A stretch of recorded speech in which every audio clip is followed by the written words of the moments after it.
kan savai kut be ango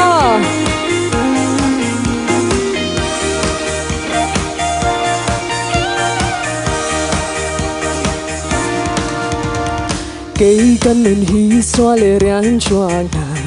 tây phía tua boy pa xiêm nan su thăng tràn dài là xanh cần làm gì lung re thề lệ ngay xưa đúng tin hồ van boy thăng cha tin cần làm su van nun lung lam na châu tu ca si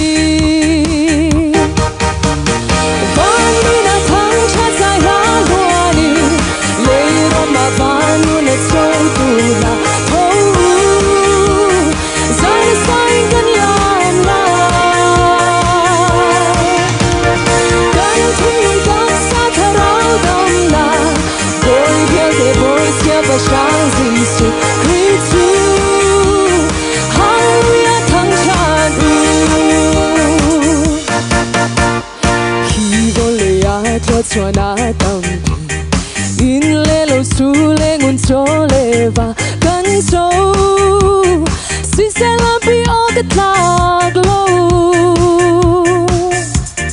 cắn phu cắn tô lâu và lấy rồi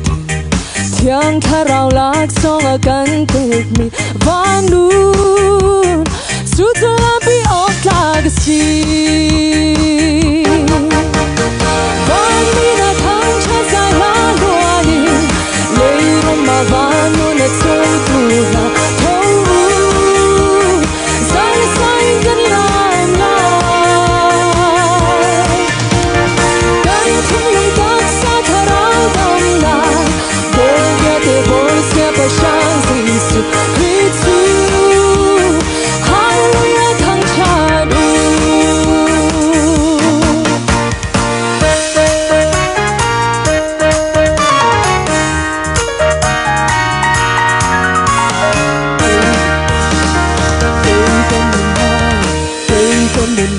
chúa cả khâm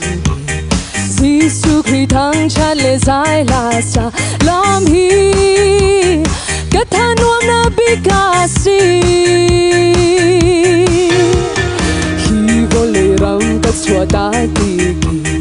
van kan nan ram các phak tik song a Giêsu thăng chát tin kan lam te la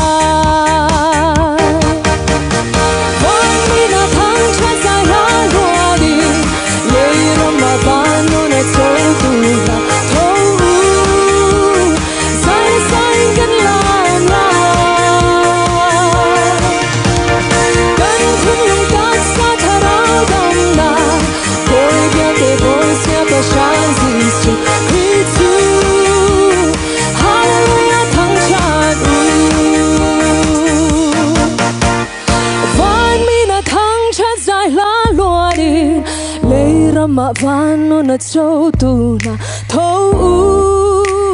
dài là dài cần làm la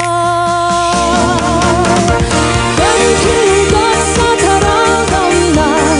tôi biết để bồi sẽ bớt sáng Giêsu Christ Hallelujah thăng tràn Christ Hallelujah thăng tràn